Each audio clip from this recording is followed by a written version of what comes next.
Everybody is somebody's dream.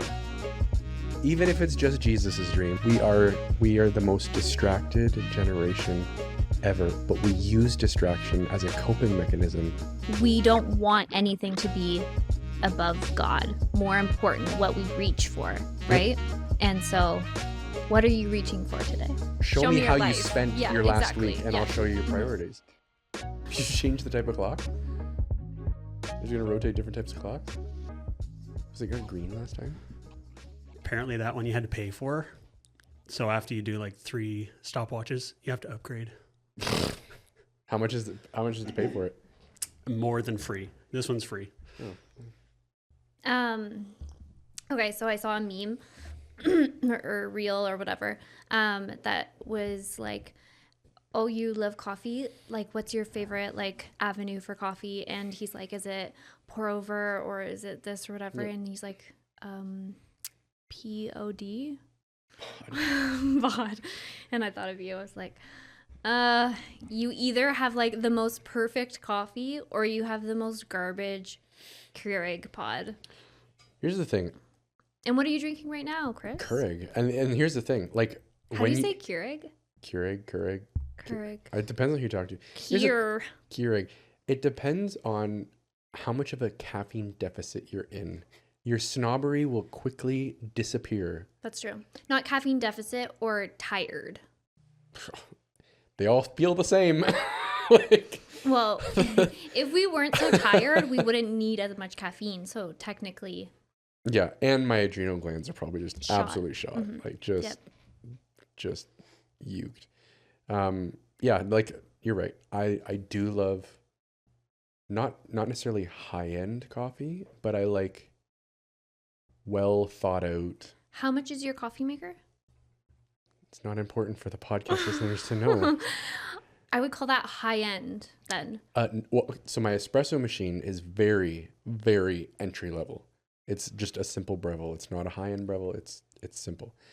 My espresso grinder, on the other hand, would be a little over entry. It's in the Eureka family for all my coffee lovers out there. But yeah, so I like coffee. You can be a coffee lover and not have the expensive stuff, though. Oh, no doubt. Like, and you can be okay that's with the Keurig. great thing about coffee. You can approach it at every price point. Yeah. Because an AeroPress makes an amazing cup of coffee and it costs $40 the unit. Some people, though, who are like coffee snobs would say you don't really love coffee if you drink Keurigs. But that's what's great about you is you drink Keurig pods and you drink the expensive stuff and you treat us the same.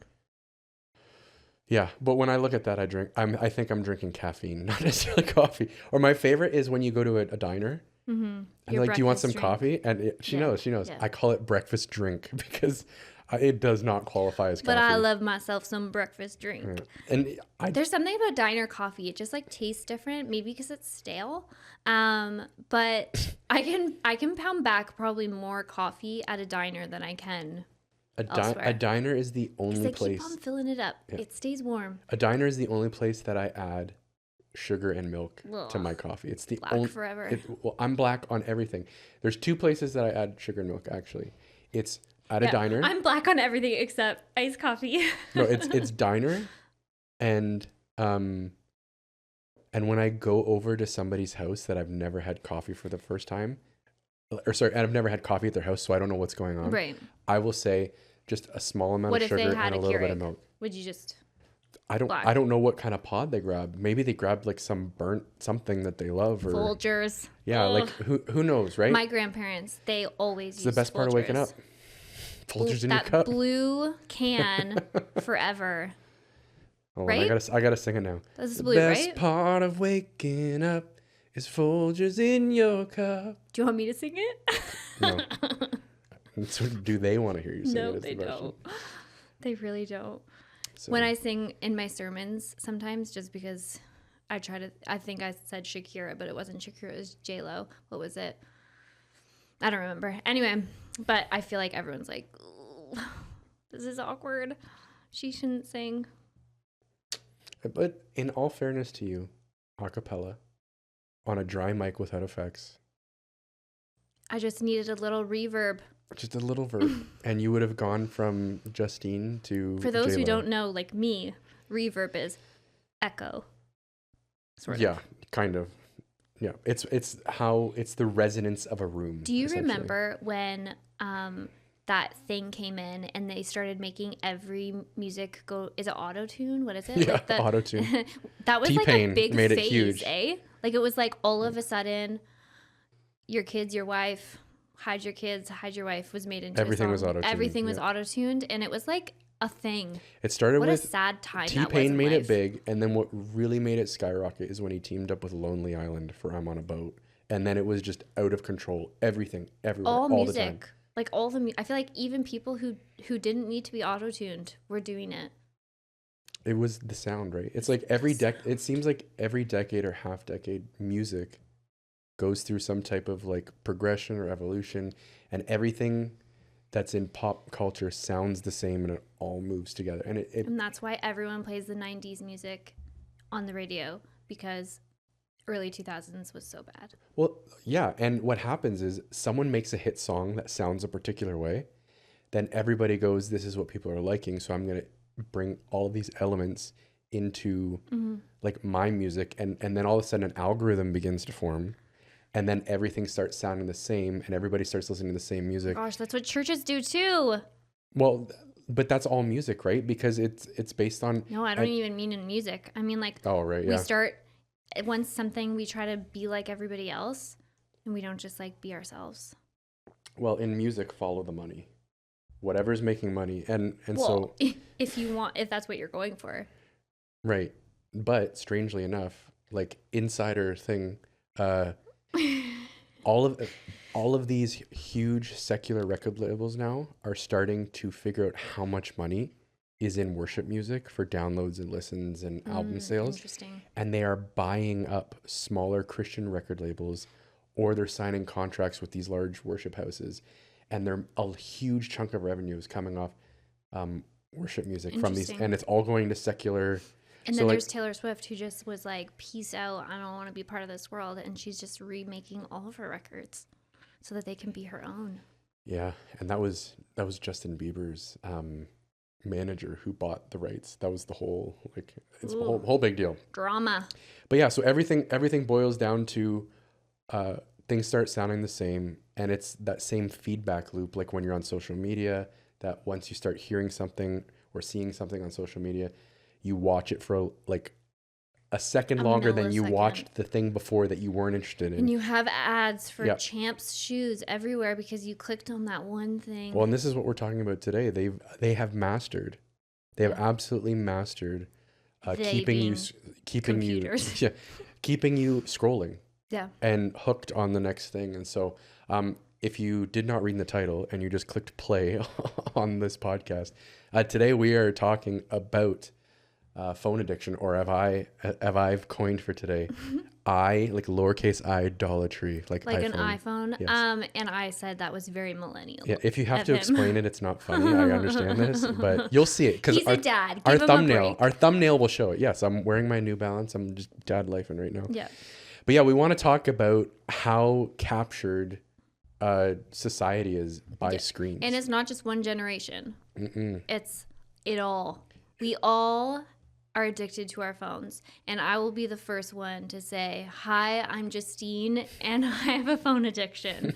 Because even sitting here in the podcast, this is our second time doing it, is I want to reach for my phone sometimes. Like, just to check the time. It's just like, it's my watch, it's my phone, it's my searcher you engine. are my all in all. It's everything. Yeah. But that's the thing. That's the in 2006. note keeper, my alarm clock, my reminder. In 2006, Apple fundamentally changed what a phone was. It went from everybody had like the flip razors.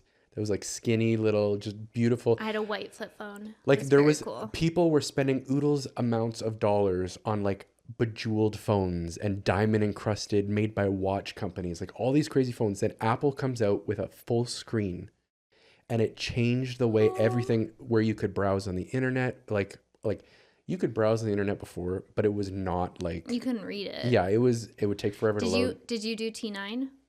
Oh yeah. And Like, then I was so fast. and then I got a Motorola phone that in between all of the numbers had a smaller A, B, C, whatever button. Yeah. But it wasn't like with the way a keyboard is, so it went all in order, and it just screwed up my brain.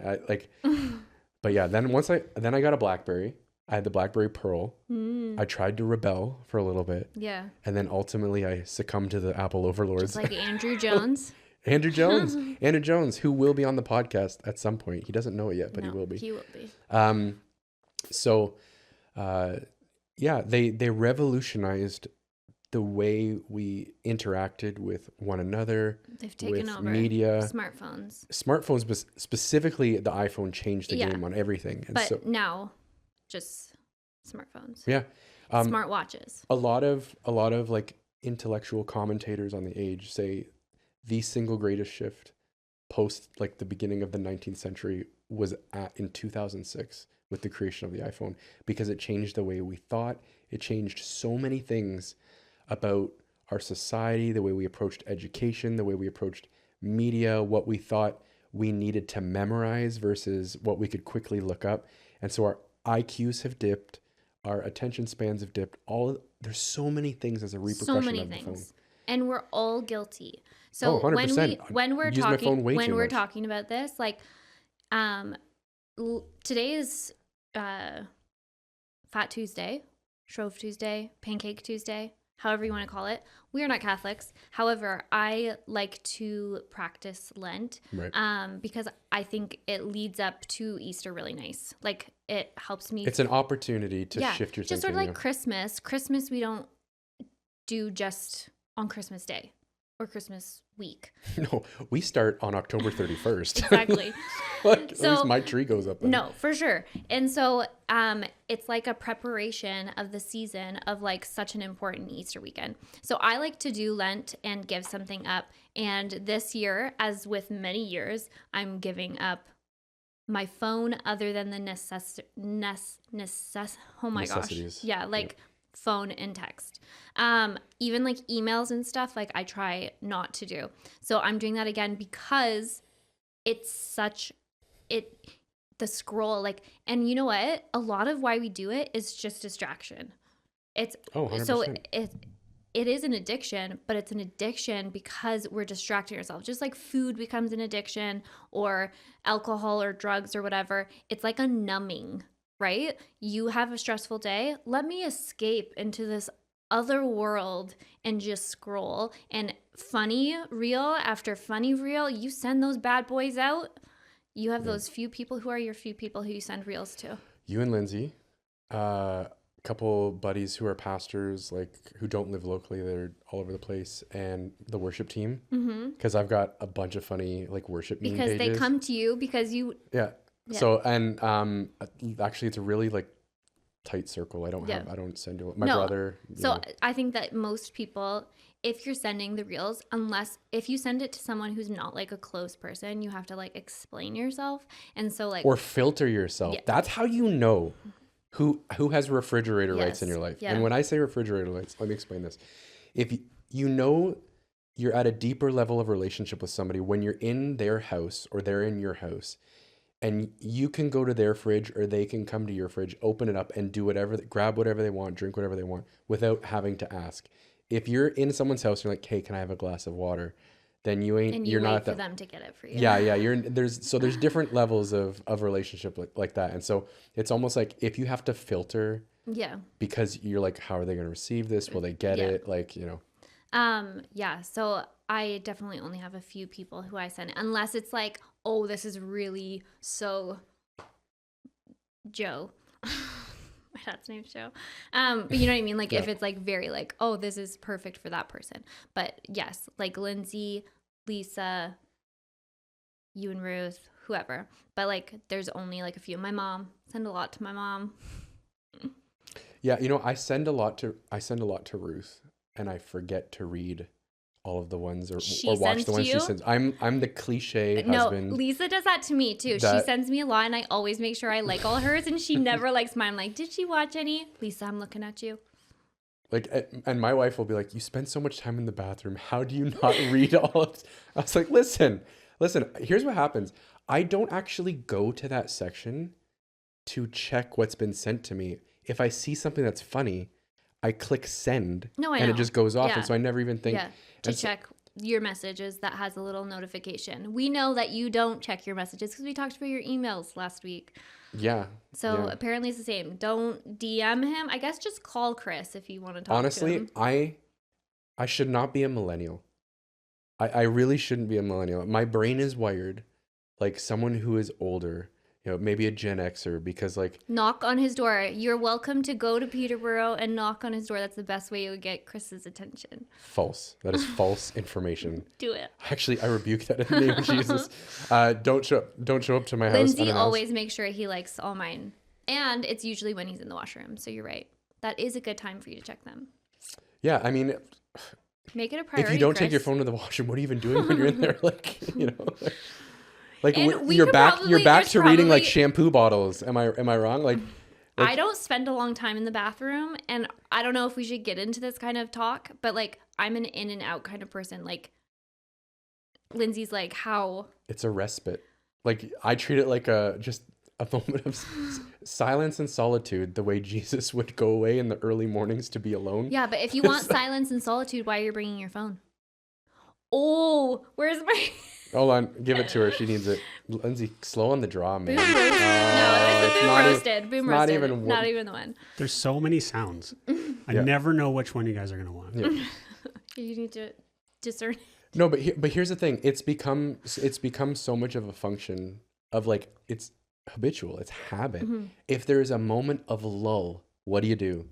You pull out your phone, see what's going on. I know. And just start the scroll. Even like, so commercials. I know a lot of people don't have commercials anymore, but we watch the Great Canadian Baking Show on the CBC Gem app, and there's commercials in it. So every time, pull it out. I can't even handle a commercial anymore. Like, that's how sad. But the commercials are so bad. They're like on CBC. Yeah. So they're like political, or they're like the exact same thing 4 times in a row.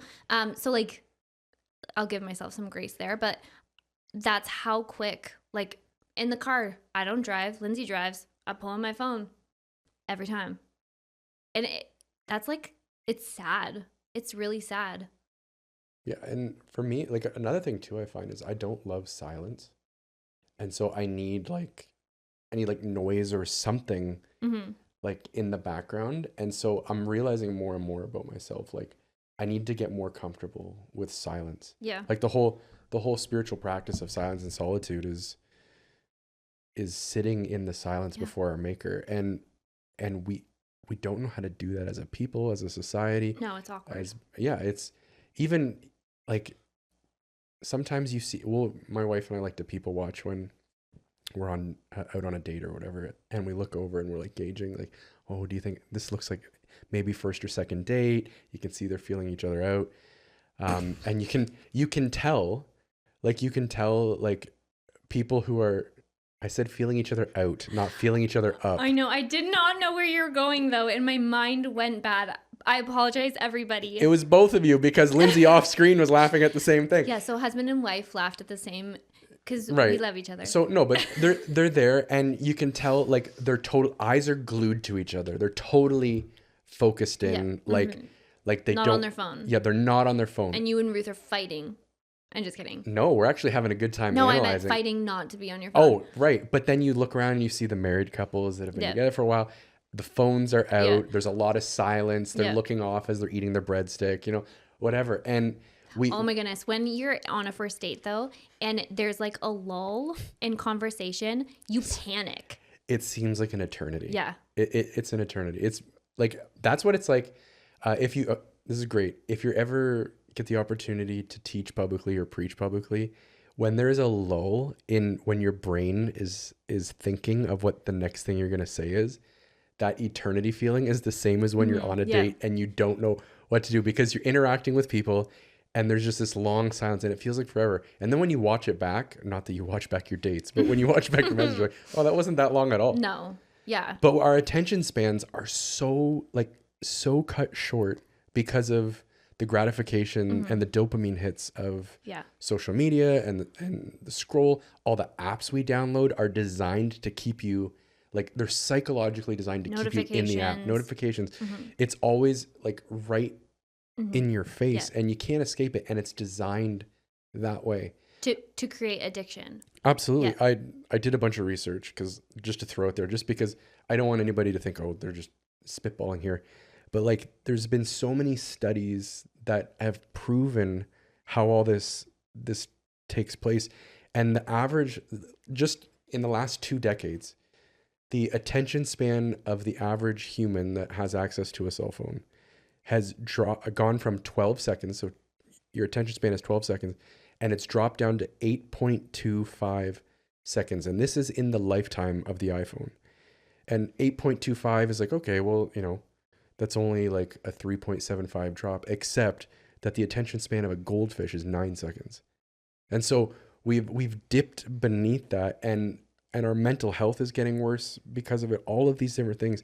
And cell phone usage, even though we know all of these things are damaging and the science is there, from 2023 to 2024, cell phone usage in the average population in North America, they did a study, was up 14%. Yeah, I even though we've got all this research, it's me. gone up 14%. And here's the average usage in a day according to generation. So I'm going to read it because I don't want to botch this. So across the board average for 2024, according to the Harmony Healthcare Institute, the average was 5 hours and 16 minutes per day on their phone. And that's accounting for the 14% increase from the previous year. The generational differences, here we go. Baby boomers, so that's 1946 to 1964, around 3 hours per day. Gen Xers, so that's 65 to 80, about 4 hours per day. Millennials, so that's everybody in this room right now, so that's 81 to 96, around 5 hours per day. And Gen Z, so that's 97 to 2012, about 6 hours a day. That's a quarter of their day. I find that hard to believe, because maybe they're not using phone versus iPad, because I think the baby boomers are on way more than that, because they're retired and they have... Sorry, let me clarify. This is screen time. This isn't just phones. This is looking at screens. So this not hard to believe. This could be TVs, this could be iPads, this could be iPhones. This is screen time. Only 3 hours. Oh, yeah. They're watching their Prices Right, and There's no Prices Right anymore. Is it gone? I don't have to. I think it's gone. Well, Bob Barker's gone, but I think Price is Right is still on. Drew Carey's doing, isn't he? I thought it was gone. Lindsay's going to look it up. Drop it in the comments. Let us know. But that's what I would watch when I was sick, at home, sick from school. Oh, always. 100%. Price is Right. That chicken noodle soup. Then you from get into soap opera crackers. Hours, Yep. and you're just like, oh, yeah. I watched that all the time. The which one did you watch? I watched. Oh, I didn't watch soap operas. Oh. I would wait till like 3 or 4 o'clock in the afternoon when Star Trek would come on. As a child, my grandma always watched The Young and the Restless, and so I grew up watching The Young and the Restless. Here it is up on the screen. 10,000th episode aired on February 26th, 2025. And that's Price is Right, so it's still going. That's crazy. Insane. That is crazy. Is it by Drew Carey still? Carey? Drew Carey, yeah, it's still going. Crazy. He's been doing it 15 years. Wow. That's crazy. No, that means we're old. We're old. That means super we're old. Okay. So here's the thing, is that phone addiction obviously is bad for lots of reasons. One is that it makes our attention span small, but also it actually makes us unhealthy too. Like, it messes up our sleep circadian rhythm. Yep. It makes us stay up later and not get as rested, so we're living on the caffeine. But also, like, when we start our day with that, we can have a huge cortisol spike, because you open up your phone, you read an email, and you have that stress spike. You open up your phone, one of your reels says, this place was bombed, and your cortisol spikes. Like, there's so much stuff that then we are just not living our day. We should be waking up, hey God, I'm ready to live this day for you. Reading our word. We should be doing so many other things than what we do with our phone. But because it has made our attention span so short, then it's so hard for people to read the Bible. It's so hard for people to spend time in worship, so hard for people to spend time in prayer, to spend time with other people, right? Like one of my biggest pet peeves is when people have a smartphone and are talking to me. Smartwatch. Smartwatch. And they're talking to me and then I'd rather them look at their phone, because when they look at their watch, it's like, Can we hurry this up? Am I wasting your time? Yeah. Sorry. So I am not a fan of smartwatches at all for that reason. Like, I know you can shut that feature off or whatever, but like that is like a huge thing for me. But same, like with your phone, like when people are looking at their phone, because it buzzes and there's like this literally like something goes in your head that you have to check. Yeah, because it's like this reward system for like and this is like the way social media specifically, because there's lots of apps that do this, like the games you play, the free downloads, blah blah blah, but specifically social media, it's made, and it's an architecture of influence basically, right? Because they're trying, like, let me back up for a second. A lot of the way things are structured now is that we would say we live in a gig economy. You do gigs to make money and blah blah blah, but really as far as marketing goes and stuff like that, we live in an attention economy. Like, you are vying. Everybody is vying for your attention. Yep. And where you put your attention is where you spend your money. It's where you spend your time. It's they want your attention to market something to you, to get you to do this, to get you to do that. And in social media, what's happened is the way like Facebook, Instagram, TikTok, all of those things, is it's created an opportunity for you to market yourself. And so in this, when you send up a post and you wait for the likes, you wait for the gratification, you wait for the comments, all of these Shares, different things. Whatever. Yeah, like whatever it is, whether it's across X, or I keep wanting to call it Twitter. I'm surprised I said X, but it's made to keep that craving for the dopamine hit, the feel good chemical, like all of these different things. And so it locks you in and it keeps you returning because you're programming your brain for where your dopamine hit is coming from. And so in the moments of lull, in the moments of boringness, you're like, oh, you're not thinking this thought, but you're thinking, I can feel good if I open my phone, if I start scrolling. And I mean, like, I used to be on Facebook all the time. I mean, anybody younger than us is like, does anybody even go on Facebook or whatever? And I was sharing this before we even started recording with Selena and Justine. I remember getting a time usage thing on my iPhone, because it always comes on Sunday mornings. It was right before church started, and the conviction of the Lord fell upon me as I looked, and I was like, I spent this many hours on Facebook this week. That day I deleted Facebook off of my phone, and I haven't had it for over 2 years. So everybody out there on Facebook Messenger trying to hit me up, I very rarely go on Facebook ever, because I have to log in on my computer. Again, show up at his house. No, but seriously, we need a conviction. Yeah. Like, we need to pray, God, help me not like my phone. Like, you know what I mean? Like, help me be appalled by the amount of time I spend on this, because it's not just God who then is losing out on that time, because like, I'm not saying you need to be reading your Bible for 5 hours a day. No. Like, that's not what I'm saying. No, but the people who say, I don't have time to read my Bible when their phone usage is 5 hours a day, give me a break. So it's like the neighbor thing, right?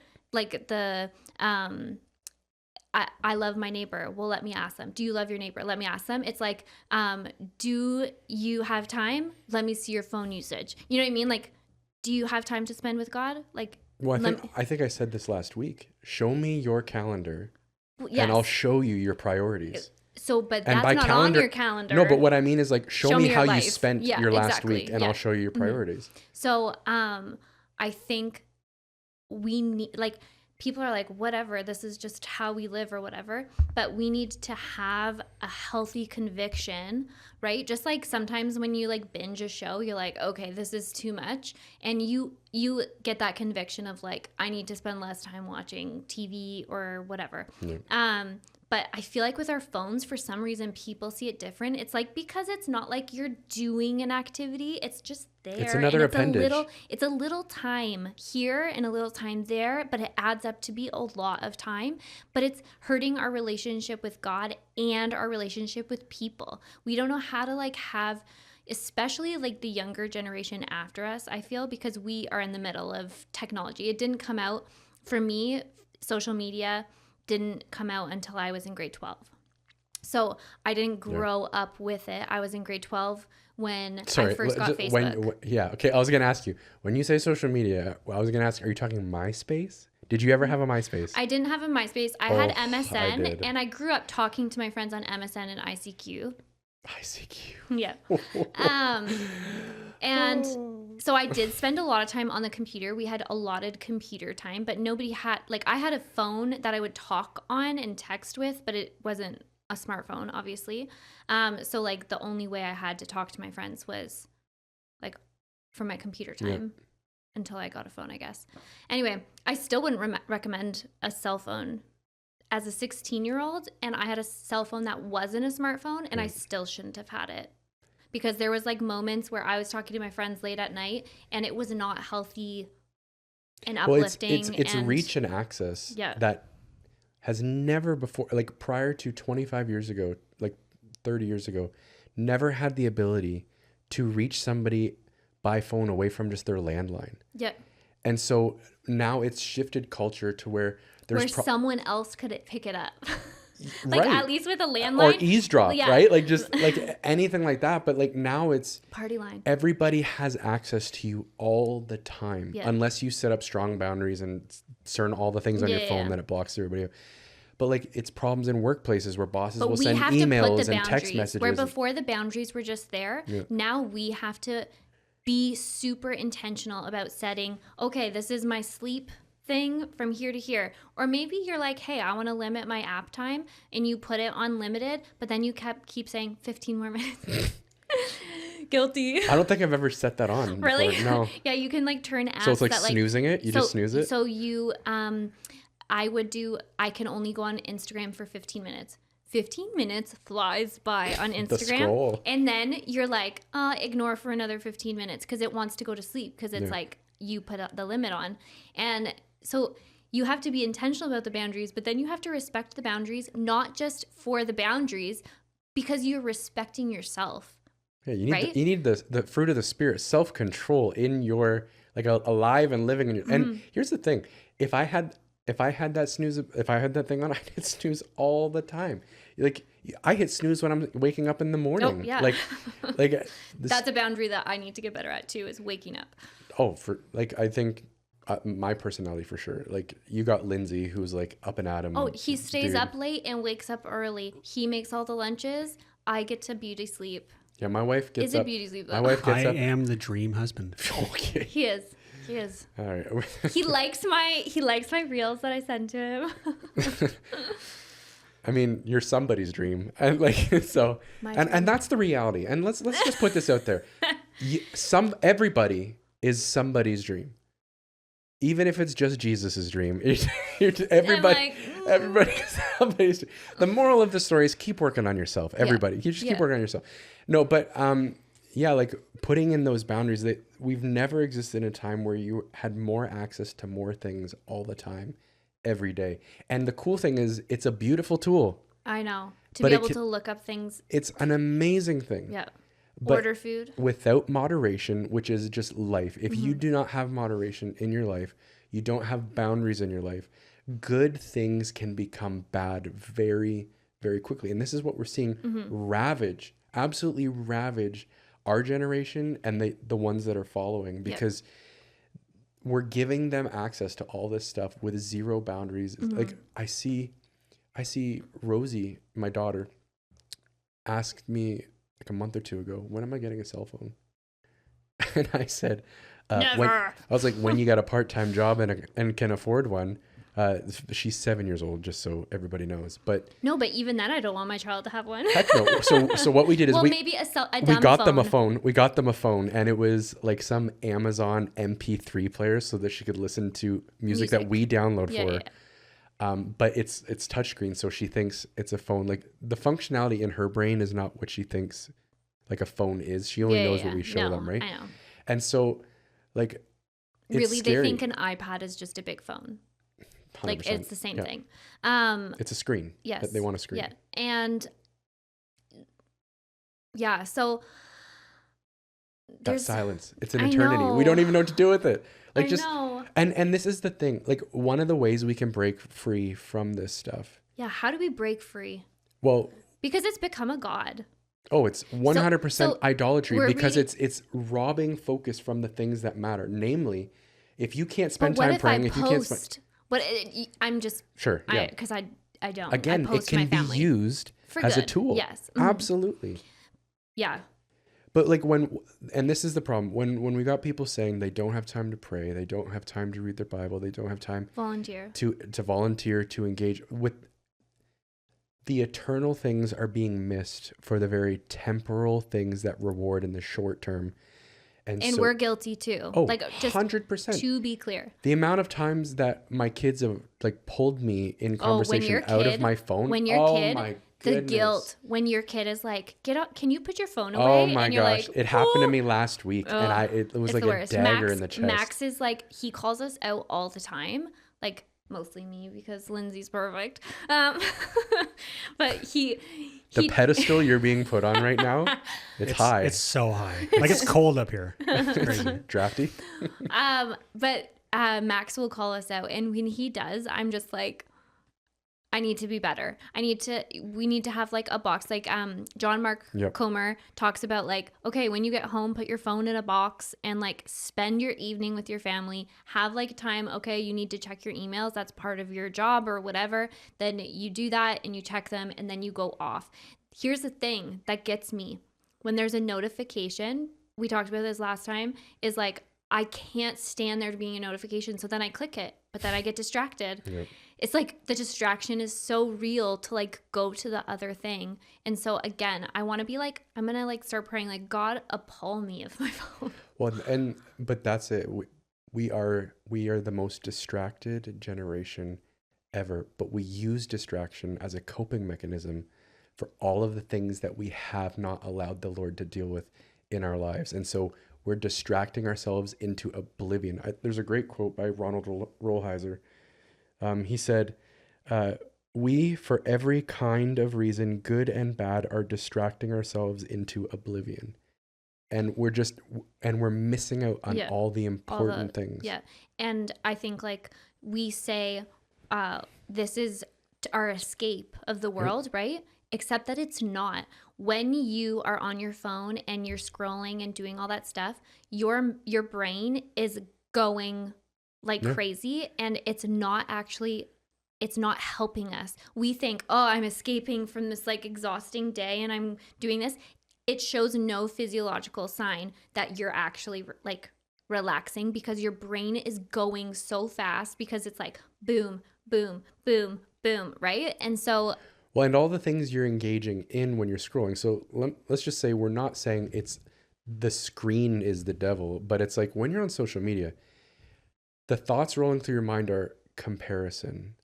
It's stress because of what's going on in the world. You know, you've got everybody posting the best version of themselves to see. Yeah, and so good. If you don't feel inadequate or whatever. whatever. if you don't feel like you're matching up, and then your joy is instantly robbed, because comparison is the thief of joy. And so you end up thinking less of yourself, getting down, depression sets in, anxiety is heightened from a variety of things. And not only that, they've shown that whether it's social media or not, screen times alone, just the act of looking at screens, well, the blue light is causing a rise in anxiety in people. Anxiety, but also because you're not sleeping as well, because you have that 3 a.m. wake up call, because your body is actually in stress from that blue light and all the stuff. It's crazy. And so for me, my algorithm is a lot of health stuff, and I like to learn, but that's not relaxing, learning about all of these things that I need to do better, because that puts so much more pressure. Did you know your blueberries are killing you? Wait, are blueberries safe? Yeah. The fact that was the response. Because who knows what's safe anymore? See, Oh this my is the gosh. stress. This is the stress that there's so much that you can learn. And I think having all of that knowledge at our fingertips is actually exhausting, that we could be even smarter and better. And so I think it's almost like the Adam and Eve thing, right? 100%. Is I was thinking it before you even said it. Absolutely. So like the knowledge of good and evil, to know more, to be more like God. And that, I think, is one of my struggles, is like, say something happens or like someone's sick or whatever. First thing I do, open up and research. I'm going to find out how to fix this.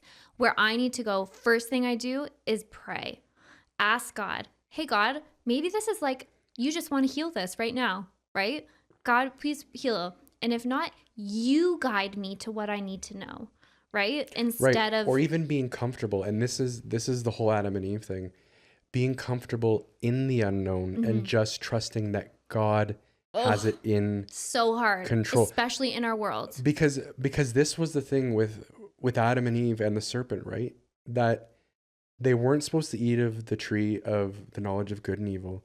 And the enemy comes to Eve and he's like, look, he doesn't want you to eat this because he knows you will become like him, which was lie number one. We were already made in the image of God, the Imago Dei, right? Like he's come and he created us in his image, which no other creation on this planet can say that. Like, and so there's this beautiful thing. And he says, look, you don't need to eat of this tree because for whatever, if God just says, just don't do this, just don't do it, and trust that he has our best interest. Because here's the most amazing thing about God. Is the one thing you can absolutely rely on God is that we are perfectly capable of sinning against God, but God will never sin against us. He always has. He's incapable of sin. His holiness it keeps him like, that's why Jesus had to come and do what he did, because the only way we could be anywhere near God without exploding like the fake high priest in Indiana Jones, when everything melts, like if we all the guys who know Indiana Jones know what's the Raiders of the Lost Ark, and so the lie is that we need to know more than we do, and ultimately what it boils down to, as his creation, as his children, some things we just need to trust in him. We don't need the answers, we don't need to know. And that's so the hard. very things that are the hardest for us. The answer seems like it's at our fingertips, and right? all of the questions that people get upset with God about, or why they won't come to faith, or why the injustice of God for sickness to be in the world, for why some people don't get healed, why war and famine kill so many. Well, the reality is they're a result of sin. So they're trying to hang that around the neck of God. But the other thing too is some things we'll just never know. And we need to be okay in trusting and relying on God. Why this person gets healed, but that person doesn't. Why, there's all these evil people in the world committing these atrocities, and yet a 7-year-old kid gets killed in a car accident crossing the street. Like, there are some things that I have trouble with, though, is like knowing God has given us information. He's given us this opportunity to know stuff and to do diligence and be proactive. So sometimes I find it hard to know, what am I supposed to do by my strength and what am I supposed to let God do by his strength? Well, we're not supposed to do anything in our own strength according to scripture. No, but I know what you're saying. We're not supposed to just sit here like as sitting ducks. Is that what it is? Sitting ducks. Okay, well, but you know what I mean? What are we supposed to do? Well, we're supposed to do the best that we can, be the best we can. We can distill it down to what was asked of us in the garden, and then what was re-asked of us by Christ before he ascends, right? So in the garden, man was to leave his mother and father, and woman leave their mother and father, come together, become joined, be fruitful and multiply, have kids. And then they were to go out from the garden, harness the resources of the earth, and take the DNA and the culture and everything that was good in the garden, and everything in the garden was good because God declared it that way, and take it out to the wilds of the world and expand the garden outward, right? And so post, rebellion and the fall of man, then the whole mess of the Old Testament, getting through that, then Jesus. And so what is it Jesus says before he ascends? He says, he repeats in a new way, but the same concept, because we're heading back towards an Eden at the end of Revelations. Yeah. He says, go make disciples of all nations, take the DNA of the kingdom, go out and make disciples, baptizing in the name of the Father, Son, and the Holy Spirit. And I'm going to be with you until the end of the age. Like, so this is the concept. So what can we do is that we can center our lives around who Jesus is and the purposes of advancing his kingdom. So you, all day, you can take it to the bank. If you're doing that, you're doing the right thing. When it comes to like daily life within your family, making disciples of your kids, worshiping Jesus within your house, within your home, harnessing the things that you have around you, the things at your fingertips, the giftings and the talents that God has given you, to use them for the betterment of man and for expansion of God's kingdom. And so that's what you can do. Now, Holy Spirit will always breathe life on whatever you're doing when you're walking in obedience to God. When you're actively hearing the voice of the Lord and doing what he's asking you to do, the Holy Spirit will always be like on that, because he's not going to call you to do anything. He's not going to take you anywhere that he's not equipped you or given you what you need. But say you're sick. Yeah. And you pray. Yep. God, heal me. But God sometimes heals us in a different way. And sometimes that includes us doing work with God, with us. Right. But you know what I mean? Like sometimes it's like, it's hard to know. Like I've gotten better at this because I've had experience knowing when God wants me to wait and when God wants me to work. You know what I mean? Like work towards something. Right. Or if he's like, I just want you to wait and be. Just be still, Justine. Just be still. And then other times he's like, no, I want you to work for this. And how do we encourage people listening who are listening? How do you know? When you're supposed to work and when you're supposed to be still? Other than pray and ask God. Yeah, and I think we're, in one sense or another, we're always waiting on the Lord to move in every situation. And so one thing some of the older saints would say back in the day is that you got to work like God's not helping you, but pray like... I know, but that's exhausting too. No, it is, right? And I God is helping us. I don't think that statement's necessarily right, but I get the sentiment behind it. I think we do what we can, right? Because God has given us, modern medicine, despite what maybe some denominations might think, but there's modern medicine. There's doctors who have taken it upon themselves to take on the profession. God has given us plants and herbs and different things that I'm glad you mentioned both. I know. I wasn't gonna go pharma. I wasn't gonna talk big. I wasn't even gonna say anything, and Listen, you went to plants and herbs, and I was like, I wasn't gonna Chris. go big pharma and then throw out like. For anyone who doesn't know, I feel like Chris just saw me, because I sometimes have issues against how doctors respond to things and maybe go the more natural way. I actually watched a documentary very recently that I feel like would have been so up your alley, and asked me to find it. No idea. I stumbled across it on YouTube, but it was talking about how, because you were scrolling. I was talking about how basically some of the stuff. big families at the turn of the 19th century realized how much money would be made in pharma and started building colleges dedicated to educating doctors in this new way of using pharma rather than... in order to make money. I know, it's insane. Anyway, we're totally getting off course. This is not our podcast, but other people have podcasts. Here's the thing. And they're very A screen led me to that information. I know, that's what I'm saying. Like, sometimes I'm like, so this is where knowledge then becomes sort of like the money thing, right? Like, to turn, which is your God, right? Are you serving God or are you serving money? Well, sometimes knowledge, I feel like, to me, is like that other God. Is like, I want to know all of the things because I feel like that's my due diligence to know it. Right. You know what I mean? Where sometimes, not sometimes, but probably most of the time, God is like, okay, you can learn stuff and that's good. But when it becomes like an obsession of, I want to know all of the things. Like some people are obsessed with shoes. Again, if you're walking in anxiety or you're walking in peace, you'll know if you've crossed the boundary or not, right? And so you know everything about shoes. Who does? And you. No, knowledge. I don't. No, I don't. Not these. Whoa! You just bought a pair of these in a different colorway. I know. And you're gonna rip me on these? No, and just FYI, is it 274? I forget what they're called. 556. No, they're not. It's a 274. I don't know. I don't know what it is. It should say on Let your us know in the tag. comments what shoes No, on. okay. But seriously, I got those and I did not break them in, and I wore them for 4 days at Disney straight. No blisters, nothing. So good. So if you're needing some good walking shoes, whatever those are. And now that we've mentioned this, and if you're watching this on your mobile device, you're going to be inundated with New Balance advertisement on all your social media platforms. Seriously. But You just click on it once.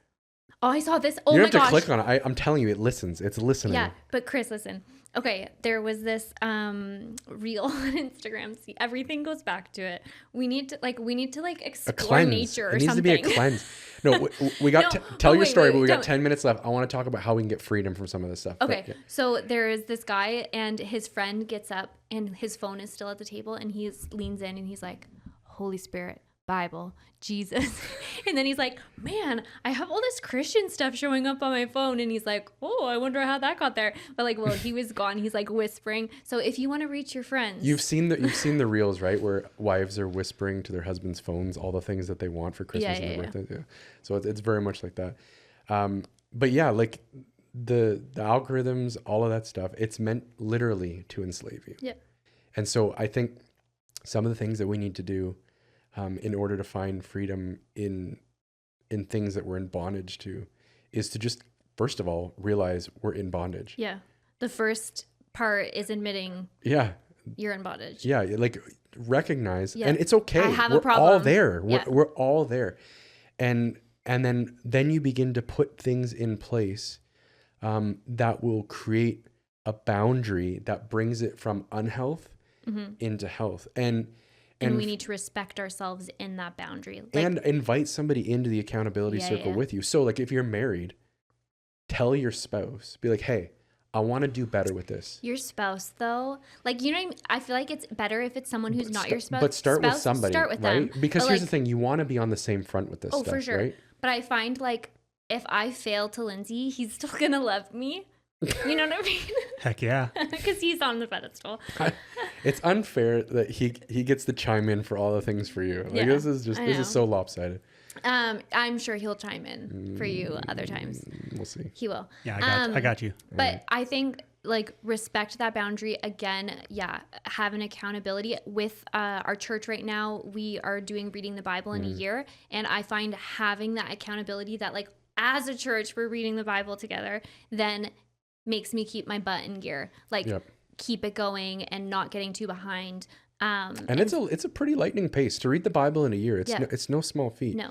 And so like whenever you're trying to do something of significance, doing it alone is never as good as doing it with other people. And not saying it. So like if I tell everyone I'm doing this for Lent, I have to do it. Because your ego doesn't want you to fail and you to look bad, right? And so where it's okay to look bad to myself if I just, you know what I mean? Which is like sad. We could talk about that another time about like respecting, you know what I mean? Yeah. So you want to invite others into this and then set reasonable boundaries at first. The high and lofty are great until you put them into practice. Use my phone again. Yeah, or I've always kicked around, and I love the concept of this, that the dumb phones are out there. Yeah. These companies that are devoted just to making phones that store numbers. Which I like that for kids. That you can call and send a text message, and that's it. Like that's no emails, no social media. And I've thought, you know what? How much time would I save? And you know what? And like, then I can never pull the trigger on the idea because I'm like, but then if I need to find something on the internet, I can just pull up my phone. Or like if you're driving, right? Like things like that. So there's a lot of benefits to the phone, but I feel like honestly it would be freeing to have a dumb phone. I think our lives would be lighter. There was somebody in my accountability circle up until maybe last year. So there's like the pastoral circles or whatever. Clusters, right? Healthy leader clusters. And so he had a dumb phone. And we always razzed him for seeing the green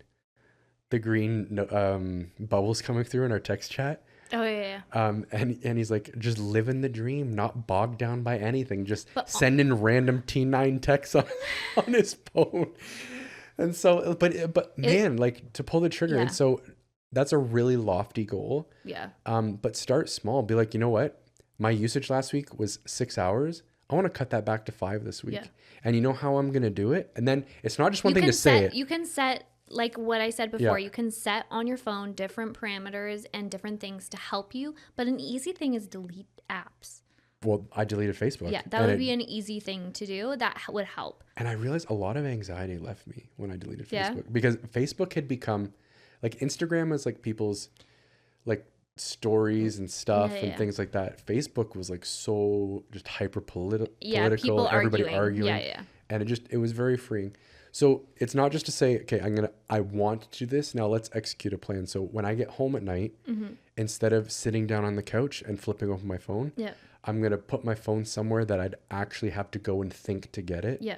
And then just spend time with your family and watch. The numbers will start going down. I think like something that people need to hear is you don't need to respond right away to stuff.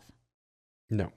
And if somebody wants to get a hold of you, make sure you have your ringer up so that they will call you if it's an emergency. And I think that's always like something for me is like, oh, I need to hear, because we don't have a phone like landline anymore, right? Yeah. When did it become that people deserved or demanded immediate response from you in every aspect of your life? The only thing that's ever been able to allow that to happen is text messaging. Yeah.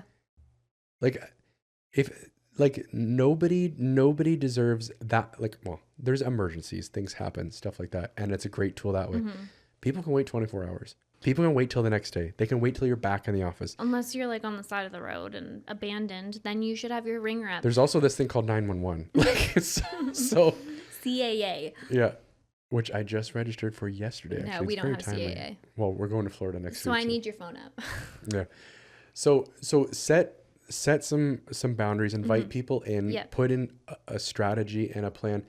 And if you're feeling that it's robbing you in a particular, like one particular app is robbing you, or one, like, you know, develop maybe email's robbing you of your family and you can time. silence those or just delete the app. Like when I get work messages or work texts like that, my mind just shoots back to work, and it doesn't matter what I'm doing. I could be in the lobby of a movie theater going to see a movie with the family, and my mind is just gone. So for me, a huge boundary is I do not respond to work things after 5 o'clock. Yeah.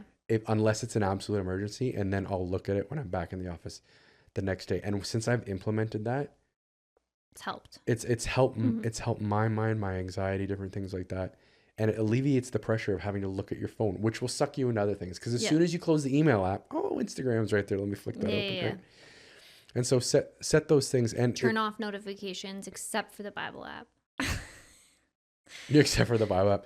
Yeah. And so just set some things and start small. And listen, we just wanted to be, we're not the end all be all of all the things that we're going to help you get out of this. There's many, many resources, ironically enough, that you can find on your phone, online, and on YouTube to help. And while we're talking about it, we would like for you to keep listening, keep comment, using your phone, subscribe, follow us on YouTube, etc. Because that's how information is shared nowadays. Yeah, and again, it can be a great thing and a great tool in moderation. You got to find that healthy balance for you, and especially you'll know it's a problem when you find yourself saying things like, I don't have time for the things that matter. Because based on the research, you have the time. You're just not prioritizing it properly. Yeah, and we're tired because we're not doing things that actually bring us and our bodies life, because we're spending so much time. So if we start doing that, we'll have a renewed energy to do things that are good for us, like working out, which 100%. Everyone struggles with. Yeah. And again, everybody views it as an energy expenditure, but it's an energy. Yeah. It gives you more energy than you're expending. And everyone thinks that sitting down in a comfy chair on your phone is gaining energy. It's actually sucking it. And so I think it's just good to have healthy reflection and just approach it honestly. And don't fool yourself into thinking, oh, well, I'm just the 5 or 6 hours a day. I'm the Everybody same as else, average. no, I'm no. actually better than the average. But if it is, we you have to check yourself. Part of this podcast is we want to call you up to a higher level. Yeah. Like we are disciples that are being discipled, but we want to see other disciples moving in the direction closer to Jesus, being free from things, like moving into life and life abundantly, right? Like taking on that burden and that yoke that Jesus talks about, that's light and easy, and not work free, but light and easy. Any addiction, like when you say the word addiction, we're like, oh, it's not an addiction. It's a habit that you can't break. Yeah. Then we don't want anything to be above God. More important, what we reach for, right? Yep. And so what are you reaching for today? Yeah. And does Jesus have primacy in your life? If Jesus is number one, everything starts to settle in. If you're finding you're calling yourself a disciple, you're calling yourself a follower of Jesus. Maybe you're not even calling yourself either of those. You're calling yourself a Christian. If you believe that Jesus is the Lord of your life, then at some point he actually needs to take the position of lordship over your life. And if a phone is stopping you from doing that, it's idolatry. If anything is in the way of that, it's idolatry. And like the prophets of old, you need to tear those strongholds down, topple those idols, and, present yourself, as Romans 12 would say, as a living sacrifice, because it's our spiritual worship to the Lord. And so start sacrificing some things, and maybe it's your phone. Hey, that's it for this episode. Make sure you follow us and like and subscribe in all the places. We have no idea where you're watching from. It could be wherever you get your podcast, could be on YouTube, could be on Instagram. Just make sure you give us a follow. And if you want to interact with us throughout the week, throw ideas for podcasts with us, make sure you follow us on our Instagram at Squabbling Saints. Until next time, guys, have a great week.